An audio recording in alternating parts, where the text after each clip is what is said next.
Olá, hoje é segunda-feira, 7 de fevereiro de 2022. Eu sou Renata Krieger e você ouve agora o boletim de notícias da DW Brasil. Confira nesta edição. Chanceler federal alemão Olaf Scholz faz sua primeira visita oficial aos Estados Unidos e tenta diminuir preocupações sobre posição ambígua de Berlim na crise entre Rússia e Ucrânia. Protestos de caminhoneiros contra medidas anti-Covid levam a estado de emergência na capital do Canadá. Tenista chinesa nega ter feito alegações de abuso sexual contra ex-dirigente do Partido Comunista. O chanceler federal alemão Olaf Scholz realiza sua primeira viagem aos Estados Unidos desde que substituiu Angela Merkel na chefia do governo em dezembro. Ele deverá se encontrar com o presidente americano Joe Biden nesta segunda-feira. A visita de Scholz acontece em meio à crise diplomática entre Rússia e Ucrânia e as preocupações de países ocidentais de uma invasão da Ucrânia por Moscou. Estima-se que 100 mil soldados russos estejam estacionados na fronteira com a Ucrânia. O governo de Scholz, que é membro do Partido Social Democrata Alemão, vem enfrentando críticas por alegadamente não fazer o suficiente para apoiar a Ucrânia e dissuadir o presidente russo Vladimir Putin de uma possível invasão.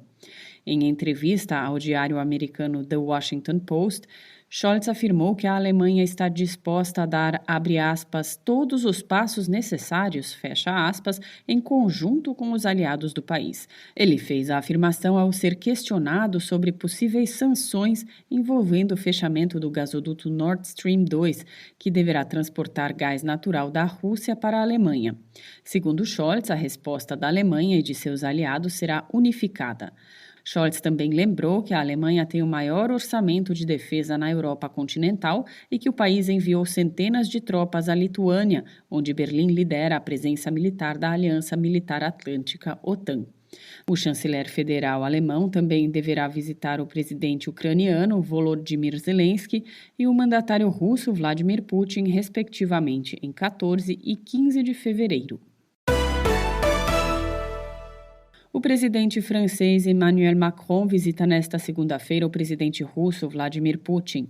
A França ocupa atualmente a presidência rotativa do Conselho da União Europeia e, portanto, tem legitimidade para liderar uma ofensiva diplomática para abrandar as tensões na crise entre Moscou e Kiev. Também nesta segunda-feira, o ministro francês do Exterior, Jean-Yves Le Drian, e sua homóloga alemã, Annalena Baerbock, visitam a Ucrânia para reforçar a solidariedade europeia com Kiev. Entre chefes de Estado e de governo europeus, o presidente francês foi o que mais vezes falou ao telefone com Vladimir Putin nos últimos dias. Diplomatas franceses acreditam que Putin esteja disposto a conversar com líderes em Paris e outras capitais europeias, apesar de sua recusa inicial de negociar com os europeus e de reconhecer apenas o presidente americano Joe Biden como interlocutor. O prefeito de Ottawa, a capital do Canadá, declarou estado de emergência no domingo diante de protestos de caminhoneiros contra as medidas restritivas contra a disseminação do coronavírus. Milhares de manifestantes foram às ruas e se juntaram às centenas que ocupavam vias da capital canadense desde o último fim de semana. As manifestações paralisam a cidade há 9 dias e começaram com um protesto de caminhoneiros contra a obrigatoriedade de vacinação para quem quer cruzar a fronteira do país. Os protestos acabaram se transformando num movimento contra as medidas anti-Covid e o governo do primeiro-ministro Justin Trudeau. A União Africana condenou de forma inequívoca uma onda de golpes militares e tentativas de derrubada de governos no continente. Um número inédito de países foi suspenso do bloco como resultado dos golpes militares. Foram 4 países suspensos nos últimos 12 meses. Mali, Guiné-Conakry, Sudão e Burkina Faso, afastado no mês passado depois que soldados insatisfeitos tiraram o poder do presidente Roch-Marc Christian Kaboré. Recentemente, houve tentativa de derrubada do governo da Guiné-Bissau num ataque que durou várias horas, mas que acabou fracassando.